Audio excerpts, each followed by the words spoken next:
Okay, this is Halloween, and it's about 4 o'clock in the morning, and I should have been in bed hours ago. I meant to be, and then I decided to just maybe unload a box because I'm trying to put things up in my studio that reflect my career so that my students can, you know, see what I've done and maybe get ideas, and also just for me to remind myself of where I've come from. But in doing that, the box that I unpacked was it was a treasure chest. Um, so there was everything from my middle school, high school, pictures, significant events in every way, into college, out of college, Tucker, the experiences I had in all of those in between times. And after all these years of kind of trying to figure out, looking back, what happened to me and how I developed and how I have fallen into patterns in my life, it was really interesting to go through all of this material and see the progression of my younger life to my college life, where I became free in a way, and I knew myself for the first time. But then I still had the integrated pattern of needing a man to say I would be successful at what I wanted to try to do. So unfortunately, during all this, I've been able to hear my senior recital, and I was really good. I should have gone on. I should have gone on and got my master's degree and my doctorate, and I should have been an opera singer.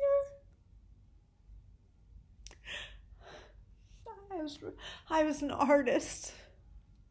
I had mastered my skill, and just like they said, I was growing into my body, and my body was going to be something amazing.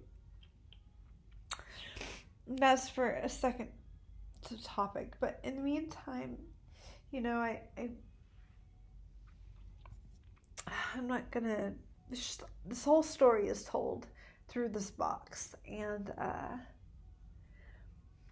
think the main thing that I learned is that despite working hard and doing well, I was sad for all of my childhood, all of my teenagehood. You can just see it in my eyes. I was sad. And then I had some happy times. My times with Catherine have been happy times, actually. I had some happy times with Tucker. But the unfortunate thing about what started out as such a happy thing is that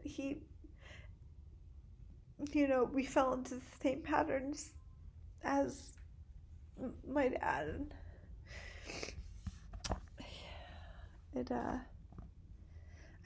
I recognized that pretty quickly, and I knew that I had to get out of it because I was never going to be myself. So divorce happened, and these past 6 years have been an adventure. But I will say that I've consistently been trying to find myself and figure out, I had no choice but to figure out my fucking purpose. Like, I had this study and this experience and have children, and I've created a business, and I have all these theories and research connections that I think are important. I know are important, and this is the time to get on them. But then also, in finding all this stuff out of this box, I found my long lost journals from college and high school. And I have a bazillion journals that I've had since then, plus hundreds of pages I've written on my computer.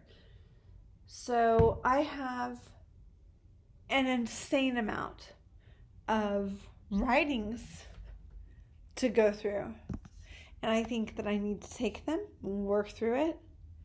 And that's where a book will come from. I think that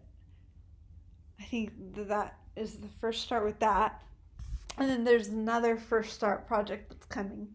And that is that I found all the music to my senior recital. And I'm going to learn it all again and perform it.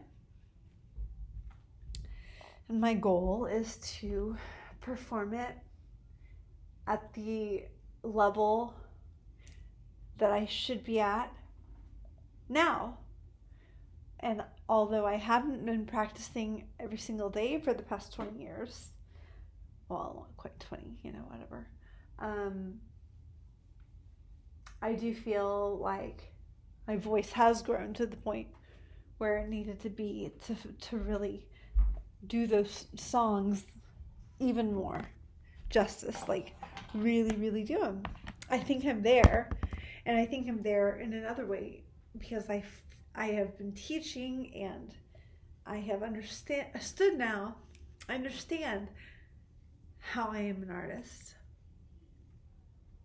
and it's not just a functional practice that is something I do.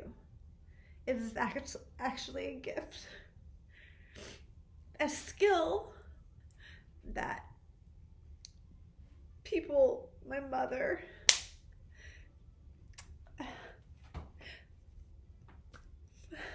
made sure that I learned, and then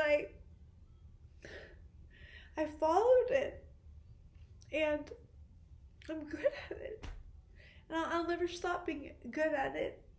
I just have to take care of myself, and I have to be practicing every day. So tonight is my last party, last drugs, less hard drugs, last drinking for a month at least. Just gonna have a clear head and get this stuff arranged, because there's a lot of work here. I'm continuing to build my studio. My studio is changing. It's becoming bigger. And somebody said something about taking in younger students the other day, and I thought, no, that's not the direction that I go. The direction I'm going in is I keep these students who have been working. I revisit my past, and as I work with them, I work myself. And maybe by Christmas, maybe by February, I will present a concert of my recital, my senior recital, maybe with a couple new things in there. But I'm going to do the whole thing. And I want all my students and their parents, I want it to be huge. I want it to be what it should be. Had I gone to graduate school, I didn't do that. Well, I did go to graduate school, but I have a different name on it. But I know that I think I can still perform that if I work on it every day, 3 hours a day. So, yeah, that's it. I'm going to grow my studio, teach my students the most important things, and I'm going to be preparing to come out again. To come out again as a singer. Because what I hear on that recording is a gift. And I know my voice is much bigger now. just like they said it would be. And I'll have Linda help me, but I have got to take care of myself. So no more drugs, healthier lifestyle, regular bedtime, exercise, Pilates every day, healthy food, and practice every day. And I can do it. So look, yeah, and so back to these pictures of when I was sad. There's a very clear timeline when you spread out the pictures of sad Betsy, college Betsy, getting to know herself, and then graduating Betsy, who's really happy and like she's being born. She's realizing who she is. And then after college, she tries to get some crappy headshots. None of them were good, but there are a couple of pictures that really capture something that you never could have captured 6 years ago in the other pictures. You can hold the pictures one. Here, I'll show you. Let's look at, okay, so this picture of me when I was 15. Let's see if you can see this. No, it's the wrong way to look at it, maybe. Yeah, here we go. Okay, 15-year-old Betsy. All the pictures, this is like the nicest one, where I look the happiest. And even that's pretty sad and boring. I don't have any joy. I don't have any true, like, I'm so locked down. My spirit doesn't even exist. And it's ironic because I have found multiple letters, handwritten, lovely letters that boys wrote to me when I was that age. Long letters saying all kinds of sweet things about me being beautiful on the inside and outside and having a beautiful voice and being a great spirit. And, you know, I took those and because it wasn't what I learned that love was. I learned that love was mean. So I couldn't take those guys. Anyway, okay, so this picture was when I was 15. Nice. Nothing there. And that's the best picture. This picture is after I graduated and I was just messing around with an amateur photographer to try to get a headshot. And I think this picture captures something that didn't exist. That freedom in her face, that didn't exist before college. So I may always owe student debt, but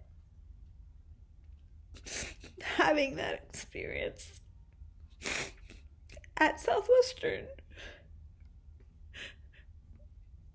freed me of a lifetime of being trapped and being sad.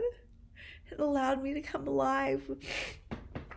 And beyond that, I ended up being in the vagina monologues. I was the women who loved to make other women happy. I portrayed like 20 different types of orgasms on stage. It was fun. Lots of operas and performances that were incredible. Let's see. Oh, I got to go to a trip to Costa Rica.